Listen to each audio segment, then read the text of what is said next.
Voy a saludar al jefe de asesores de la provincia de Buenos Aires, un amigo, Carlos Bianco. Hola Carlos, querido, ¿cómo vamos?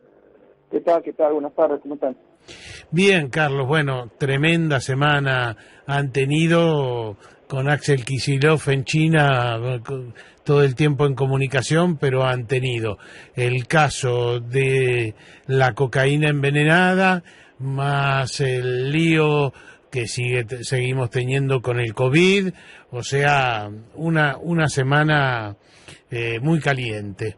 ¿En qué estamos? Primero te pregunto en la cuestión del COVID. ¿Está todo encaminado a el inicio de clases normal, con los chicos en la escuela, etcétera, etcétera? Mira, sí, efectivamente, si bien seguimos teniendo una cantidad alta de casos todavía, ahora estamos cerrando los datos de la semana, solamente una caída de casos bastante Carlos, importante. te escuchamos medio mal. Vamos a ver si podemos mejorar. Yo sé que estás de gira, digamos, recorriendo lugares, pero bueno, se te escucha muy mal. Entonces vamos a intentar la comunicación nuevamente. Carlos Bianco ha estado, por ejemplo, en la conferencia de prensa, donde Sergio Berni y el ministro Nicolás Kreplak informaron sobre la situación de la cocaína envenenada, llamémoslo así, de la cocaína adulterada. Carlos Bianco estaba allí centralizando esa conferencia de prensa. Te habíamos preguntado entonces, Carlos, a ver si te recibimos mejor, si está todo listo para iniciar las clases normalmente el 2 de marzo. Sí, te decía, estaba haciendo un poco el repaso respecto a la situación del COVID.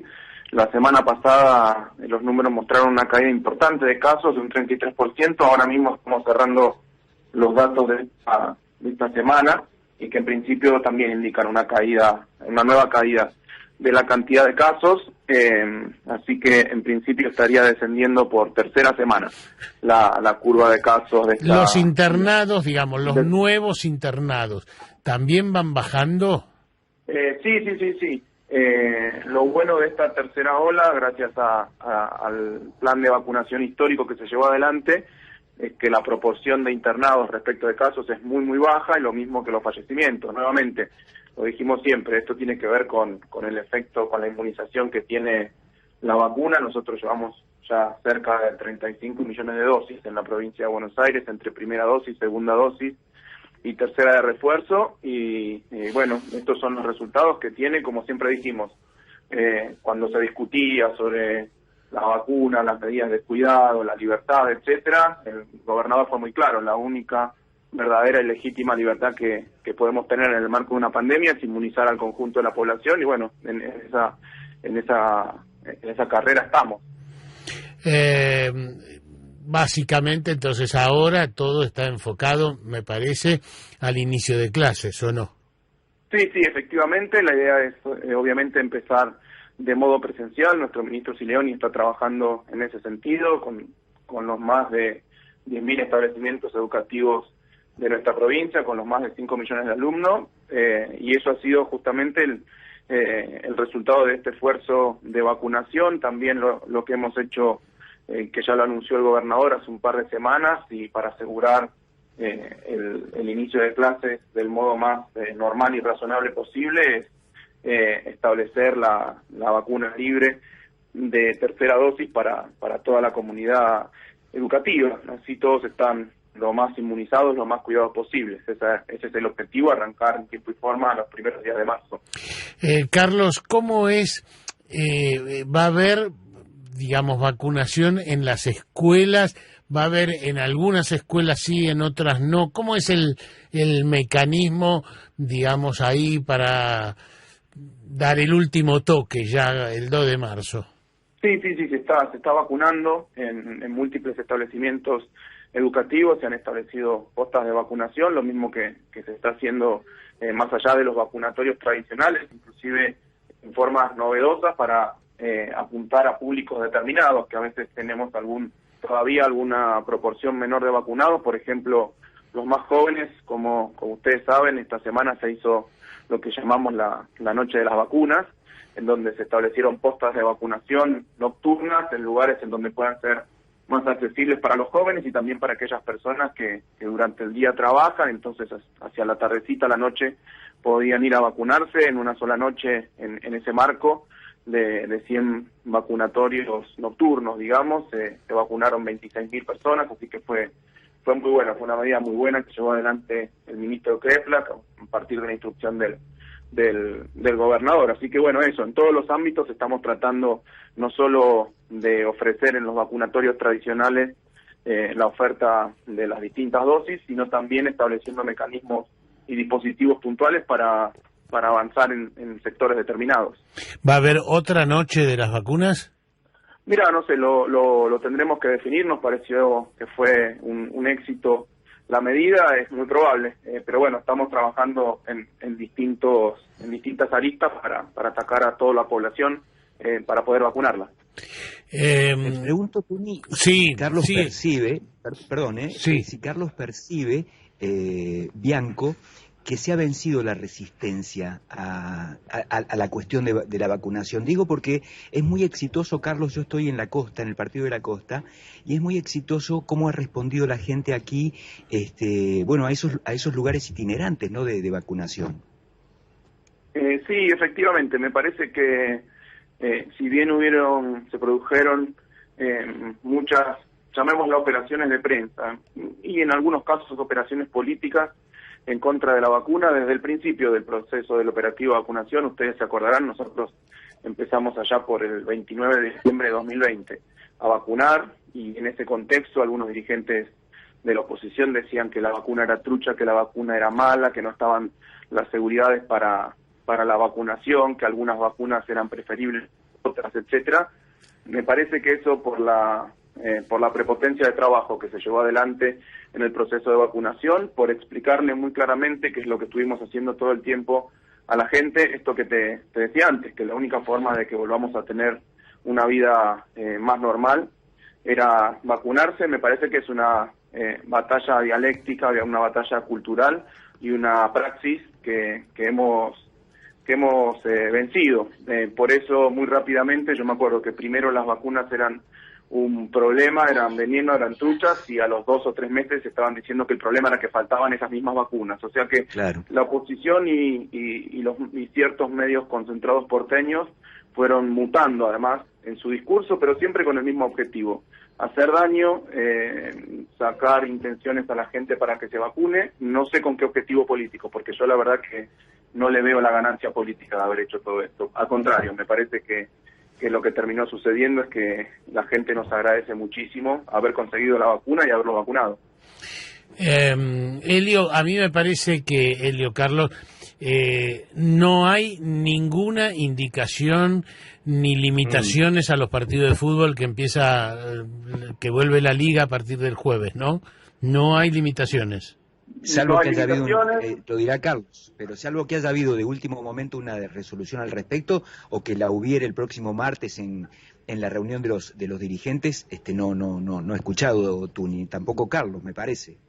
No, seguimos con la misma normativa que el año pasado, en que terminaron los campeonatos el año pasado, así que van a empezar los nuevos partidos, van a empezar en esos mismos términos. Obviamente, salvo que suceda algo, la verdad que no tenemos ninguna perspectiva, claro, ninguna sospecha de que cambie la situación para peor. ¿Pero hay que mostrar el pase sanitario? Sí, hay que mostrar el pase sanitario. De hecho, el pase sanitario, o el pase libre con vacuna, como lo llamó el gobernador, debutó en el partido, claro, me acuerdo, de Quilmes Barraca Central, en la final del Nacional por el ascenso, y ahí hubo un operativo en donde hubo que mostrar el pase sanitario.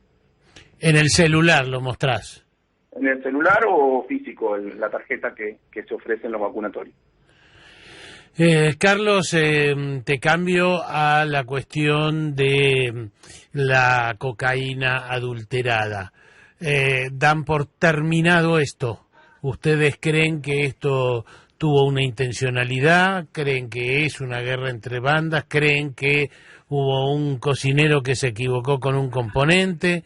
¿Qué mirada tienen hasta el momento? Mira, en principio, adelanto primero lo que corresponde. Eso lo tiene que determinar formal y oficialmente la justicia a partir de las distintas investigaciones que se han llevado a cabo, los allanamientos, la obtención de la prueba, de la evidencia.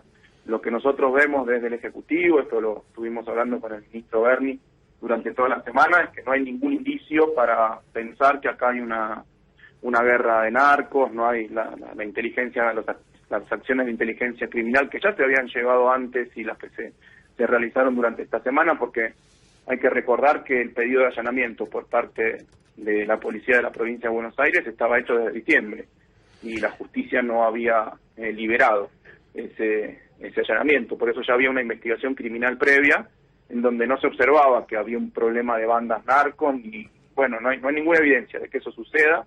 La hipótesis que nosotros manejamos es que fue un problema como se suele conocer, en el corte o en el estiramiento de la cocaína con un opiáceo. Y eso fue lo que determinó la intoxicación de muchas personas y el fallecimiento de muchas personas también, de unas 21 personas oficialmente. De todas maneras, por ahora, la justicia no ve relación entre los dos casos, entre esa detención del Paisa y el envenenamiento en Puerta 8. Pero bueno, habrá que ver. Sí, por eso yo no manejo toda la información, obviamente, porque hay información que la maneja solamente el fiscal y el juez, así que bueno, ellos serán quienes sean los encargados de determinarlo. Por lo pronto, por lo que hablé con el ministro Berni, esto no sería para nada un ajuste de cuentas o una guerra entre narcos, como de nuevo algún matutino porteño intentó instalar rápidamente y sin evidencia y sin ningún tipo de prueba para mostrar que era un problema peor al que tenemos, porque tenemos un problema serio, obviamente, en la provincia de Buenos Aires, como en otras provincias del país, en materia de venta ilegal de drogas y en materia de consumo problemático. Carlos, con respecto a esto, disculpe, ¿usted está a favor de comenzar el debate sobre la legalización de algunas drogas? Yo estoy a favor en general de debatir todo. A mí no me parece mal nunca debatir, siempre que sea con evidencias, con estudio y con respeto de las distintas posiciones. Me parece que si tiene algo de bueno todo este suceso tan trágico, es que ha puesto en discusión algunas cosas que bueno, algunas veces se habían empezado a discutir y por posiciones políticas, en algunos casos oportunistas, en otros casos por prejuicios, en muchos casos por desconocimiento, fueron discusiones que quedaron no saldadas, digo yo. No solo en Argentina, en el mundo, en lo que sí coincido con nuestro ministro Berni, con el que es un experto además en la materia y con el que yo he estado hablando muchísimo esta semana sobre el tema, es que el enfoque que se le ha dado al problema de la venta ilegal de drogas desde los años 70, desde el gobierno de Richard Nixon en los Estados Unidos, lo que se llama comúnmente la guerra contra las drogas o la guerra contra el narco, no ha tenido un resultado positivo, porque desde entonces no deja de aumentar el narcotráfico en el mundo, no deja de aumentar el consumo problemático, inclusive han ido mutando las distintas drogas, desde drogas más, llamémoslas más naturales, menos sintéticas, hacia drogas de diseño. Bueno, por eso el problema se ha ido complejizando y me parece que esta es una expresión, lo que sucedió esta semana, una expresión de esa mayor complejidad, porque por lo que estuvimos estudiando en estos días, el problema de los fallecimientos con intoxicación de cocaína, con corte de opiáceos, es un problema que ya existe hace mucho tiempo, por ejemplo, en Estados Unidos, y que se ha declarado inclusive como epidemia. O sea que bueno, que es un problema que no solo lo tenemos en Argentina o en la provincia de Buenos Aires, sino que es un problema que está sucediendo en distintas partes del mundo, inclusive en los países más ricos, más desarrollados. Carlos, gracias por este diálogo. A ustedes, muchas gracias. Carlos Bianco es el jefe de asesores del gobierno de la provincia de Buenos Aires.